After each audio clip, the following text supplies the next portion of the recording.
O consumo da carne de cordeiro no Brasil é baixo porque o preço é alto ou o preço é alto porque o consumo é baixo? Hoje vamos falar dos maiores desafios da carne de cordeiro no Brasil.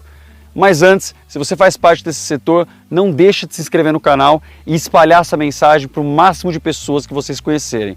Me ajudem a disseminar a cultura de consumo da carne de cordeiro no Brasil.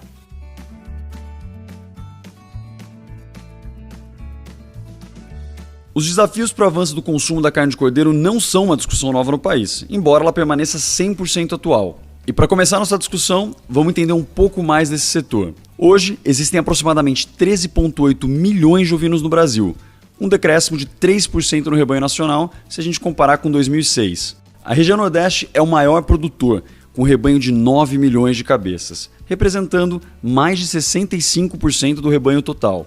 Como comparativo, o rebanho na região Sudeste não chega nem a 500 mil cabeças. E o Rio Grande do Sul, que antigamente era o maior produtor, viu um decréscimo de 21% no seu rebanho, chegando a 3,4 milhões de cabeças. Embora haja uma queda no rebanho total, como a gente viu, a comercialização de ovinos ela cresceu quase 50% e o valor comercializado chegou a mais de 641 milhões de reais em 2017. Por último, o consumo da carne de cordeiro estagnou na média de 1 kg por habitante por ano. Isso é um desastre se a gente compara, por exemplo, com a carne bovina, que são 35 quilos por habitante por ano. E para vocês entenderem a dificuldade desse setor, hoje eu vou enumerar os 7 principais desafios da ovinocultura no Brasil.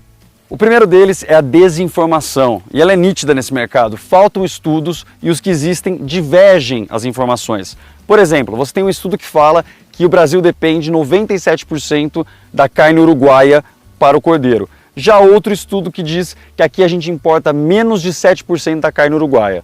Isso dificulta muito a entrada e também a permanência de novos produtores. Por quê? Porque para profissionalizar qualquer segmento, a base de dados e informação de mercado é fundamental para o sucesso do produtor e da própria empresa.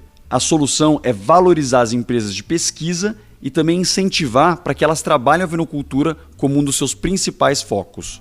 O segundo desafio é a união, a integração de toda a cadeia produtiva. É preciso organizar os produtores no campo, otimizando os resultados e auxiliando-os também a reduzir custo, a ganhar padrão e qualidade. Se houver essa união, eu garanto para vocês que a nossa atividade vai evoluir, assim como foi feito na Nova Zelândia. Os mesmos produtores criaram, em conjunto, tecnologia e padrão de produção. E eu não estou falando só de cooperativa ou associações e tal. Eu falo realmente em dar voz a todos aqueles que atuam no campo, no dia a dia, sem burocracia, mas sim de uma forma jovem e inovadora. Já o terceiro desafio se refere no alinhamento entre a oferta e a demanda, que hoje não existe. É isso que causa aquela variação de preço no cordeiro e dificulta a consolidação dele no mercado. É preciso fazer com que o produtor coloque foco também na entre-safra, tentando sempre dar regularidade e estabilidade para o preço. Essa alta variação do preço ela prejudica toda a cadeia, porque o frigorífico ele não consegue absorver a oferta na entre-safra e o distribuidor não consegue repassar esse valor. Então vai gerar uma ruptura lá para o cliente final. E essa irregularidade leva o cordeiro a ser visto como um produto supérfluo ou sazonal. O quarto desafio, que é o que eu mais costumo falar nos meus vídeos, é a ausência de cultura de consumo da carne de cordeiro no Brasil. A maioria das pessoas nem sabe que tem outro corte além da paleta, do pernil e do carré. E muitas confundem o cabrito com o cordeiro, que já é outra espécie de animal. Outro argumento do baixo consumo da carne de cordeiro, e talvez aí o mais polêmico, é que ela é mais cara que as demais carnes. Porém, e agora sendo muito franco com vocês, com o crescimento da carne premium, hoje se você for numa casa de carne nobre, por exemplo, você consegue encontrar preços de cordeiro mais acessíveis do que da própria carne bovina. E mesmo assim, o cordeiro continua sendo o menos vendido. Mas é o quinto desafio que parece não ter solução, que é a indústria frigorífica. Existem poucos frigoríficos especializados em ovinos, porque a maioria deles prefere suínos, bovinos e aves. Porque é lá que está o volume. Vamos pegar um exemplo para ficar mais fácil. Imagina que tem um cordeiro em pé pesando 40 quilos e o rendimento dele de carcaça seja de 42% mais ou menos e com 78% de rendimento líquido. Isso daria por volta de 13 quilos de carne. Se o frigorífico precisa de 24 toneladas de carne para diluir os custos, então seriam necessários 1.832 animais por mês. E quem é do mercado sabe, hoje é muito difícil ter esse volume de cordeiro no país com padrão. E o sexto desafio é como lidar com o abate clandestino, que de fato é um vilão de vários setores, não só da ovinocultura.